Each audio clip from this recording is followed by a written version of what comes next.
अभी एक फैशन हो गया है, आम्बेडकर आम्बेडकर आम्बेडकर आम्बेडकर आम्बेडकर आम्बेडकर। इतना नाम अगर भगवान का लेते तो 7 जन्मों तक स्वर्ग मिल जाता। ये 12 सेकंड की क्लिप, और इस 12 सेकंड की क्लिप ने पूरे देश में हड़कंप मचा दिया है। संविधान निर्माता संविधान पर चर्चा करते करते अमित शाह ने जो बयान अंबेडकर को लेकर के दिया है, उसके बाद ये क्लिप काटी गई। राज्यसभा का ये बयान अब बीजेपी के गले की फांस बन गया है। दरअसल इस बयान के बाद तमाम विपक्षी दलों ने अमित शाह, बीजेपी और केंद्र सरकार को घेरना शुरू कर दिया है। यहां तक कि प्रधानमंत्री नरेंद्र मोदी तक को और पूरी कैबिनेट के तमाम मंत्री अब अंबेडकर के नाम को लेकर के सफाई देते फिर रहे हैं।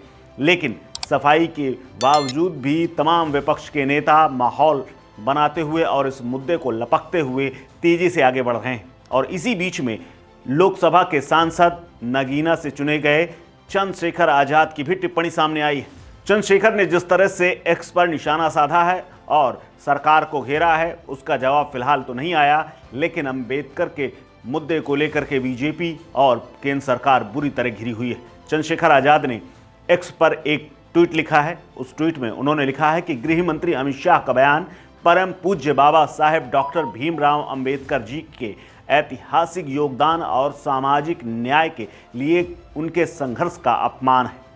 परम पूज्य बाबा साहेब डॉक्टर भीमराव अंबेडकर जी का नाम लेना कोई फैशन नहीं, बल्कि समानता, स्वतंत्रता और सामाजिक परिवर्तन की उस क्रांति का प्रतीक है जिसने करोड़ों दबे कुचले लोगों को न्याय और अधिकार दिलाए। अंबेडकर को भगवान के नाम से तुलना करना उनकी विचारधारा की गहराई और संविधान निर्माण में उनके योगदान को कमतर आंकने का प्रयास है। ये न केवल असंवेदनशीलता बल्कि सामाजिक एकता और लोकतांत्रिक मूल्यों के प्रति अनादर का परिचायक है। ये अक्षम्य है। भारत रत्न बाबा साहब भीमराव अंबेडकर को मानने वाले इस अपमान का बदला जरूर लेंगे, मेरी बात को याद रखना। चंद्रशेखर आजाद ने जिस तरह से ये टिप्पणी की है, उसके बाद केंद्र सरकार या फिर बीजेपी की ओर से कोई रिएक्शन तो सामने नहीं आया है, लेकिन ये पूरा मसला दरअसल कल यानी मंगलवार को हुआ था। अमित शाह संविधान की चर्चा पर विपक्ष की ओर से किए गए तमाम दावे और तमाम बहस का जवाब दे रहे थे, तभी अमित शाह की जुबान से ये फैशन वाला शब्द निकला था। लेकिन सिर्फ 12 सेकंड की क्लिप वायरल हो रही है, लेकिन पूरी क्लिप या यूं कहें कि अंबेडकर की उस चर्चा के बीच में अंबेडकर साहब को लेकर के जो बात पूरी तरीके से अमित शाह ने कही है, उसको भी सुनना बेहद ज़रूरी है। ये एक फुल वीडियो है उस टिप्पणी का, जब अंबेडकर का नाम अमित शाह ने लिया और किस परिप्रेक्ष्य में लिया, उसको भी ये बताती है। क्या कुछ अमित शाह ने कहा है, पूरा बयान क्या है, सुनिए। मान्यवर, अभी एक फैशन हो गया है, आम्बेडकर आम्बेडकर आम्बेडकर आम्बेडकर आम्बेडकर आम्बेडकर। इतना नाम अगर भगवान का लेते तो 7 जन्मों तक स्वर्ग मिल जाता।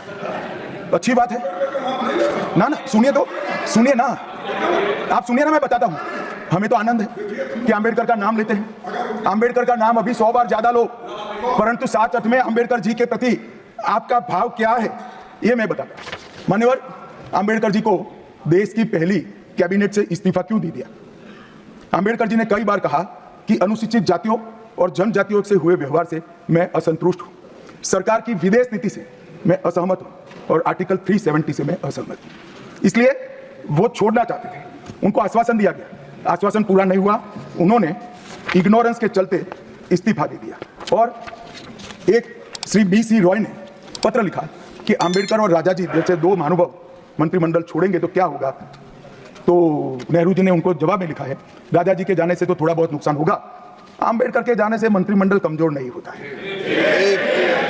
मान्यवर, ये विचार जो खड़गे जी कह रहे हैं ना, क्या आपत्ति है?